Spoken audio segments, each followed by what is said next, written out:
భయభ్రాంతులకు గురి చేయడం సరైనటువంటిది కాదు. నేను పోలీసులకు కూడా చెప్తున్నాను, దీన్ని మీరు వ్యవస్థను కాపాడుకునే విధంగా మీకు ఎంత గౌరవం ఇచ్చానో 5 సంవత్సరాలు మీరు గుండెలపైన చేసుకోండి. పోలీసు అధికారులు ఎంత స్వేచ్ఛగా మీరు బతికారో ఆలోచన చేసుకోండి. ఎంత స్వేచ్ఛగా మీ డ్యూటీని మీరు చేశారో ఒకసారి ఆలోచన చేసుకోండి. ఆ రీతిలో కాకుండా ఇప్పుడు మేము అక్రమాలు చేస్తాం, మేము నిర్దాక్షిణంగా కార్యకర్తలు హింసిస్తామంటే ఊరుకుండేది లేదు. ఎవరిపైన పోరాటం చేస్తాం, ఎవరిపైన తిరగబడతాం. ప్రజలకు అన్యాయం జరిగినా, కార్యకర్తలకు అన్యాయం జరిగినా అక్కడ వెనకడుగు వేసే ప్రశ్నే లేదు. ఏ కార్యకర్తకు చిన్న గాయం జరిగినా సహించము, తోడుంటాం. మీకు ఒక్కటే మేము విన్నవిస్తున్నాం, మీరు 5 సంవత్సరాలలో ఎంత డెవలప్ చేసి ఎన్ని బోర్డులు వేసుకుంటారో వేసుకోండి, సంతోషపడతాం ఈ ప్రాంతానికి మంచి చేస్తున్నారని చెప్పి. కానీ జరిగినటువంటి అభివృద్ధి కార్యక్రమాల దగ్గర శిలాఫలకాల పైన ఈ రంగులు పూసేటువంటి కార్యక్రమం మాత్రం చేయడం దుర్మార్గం. ఆ శిలాఫలకాలు ధ్వంసం చేయడం దుర్మార్గం.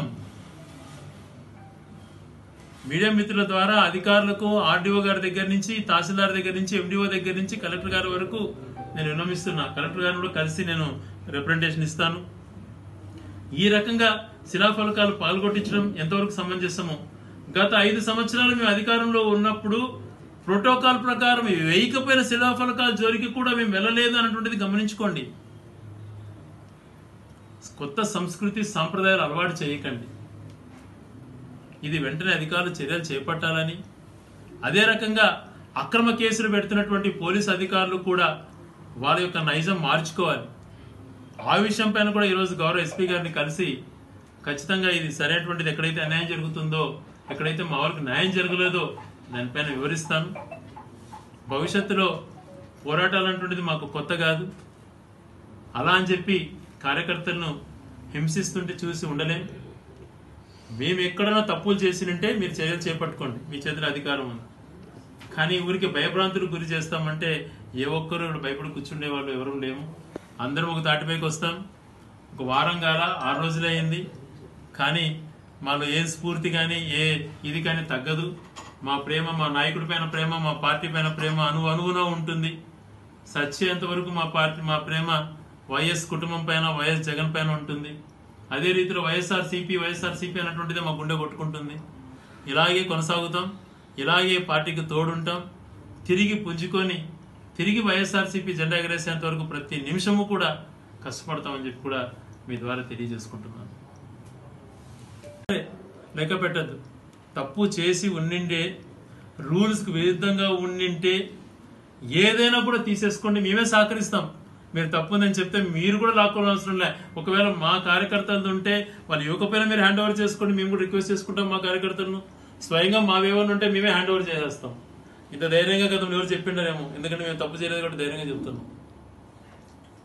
అలా కాకుండా ఏదైతే ప్రోటోకాల్ ప్రకారం ప్రారంభోత్సవం చేసినటువంటి బిల్డింగ్స్కి రంగులు పూయడము, బిల్డింగ్స్కి రంగులు పూసారు, బోర్డులను రంగులు పూయడం అటువంటిది, శిలాఫలకాలకు రంగులు పూసి కనపడకుండా చేయడం అటువంటిది సమంజసం కాదు అని చెప్పి నేను అధికారులను కోరుతున్నా.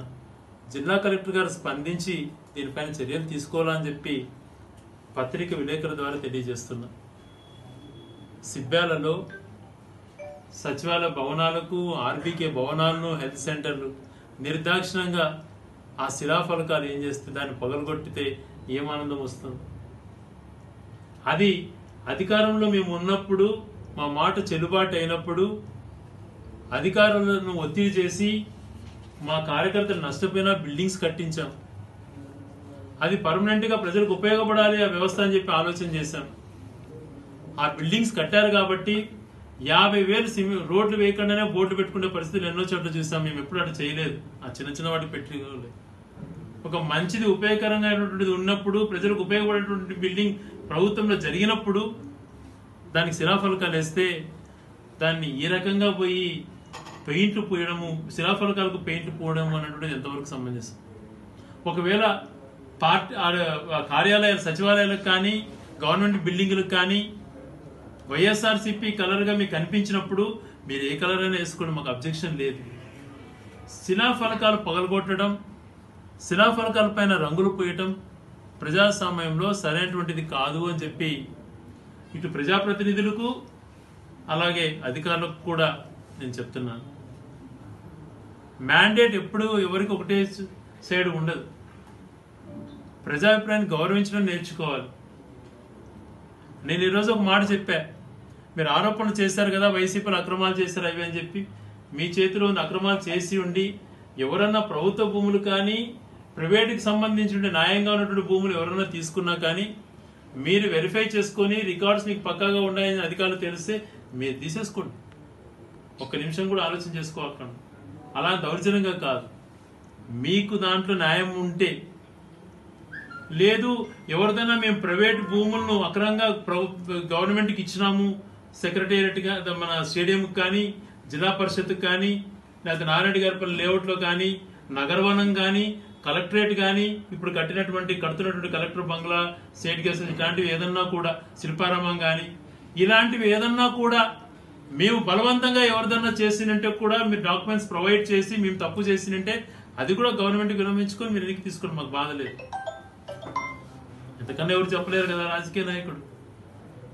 అలా కాకుండా ఏదో భయభ్రాంతులకు గురి చేస్తామంటే అది సరైనటువంటిది కాదు.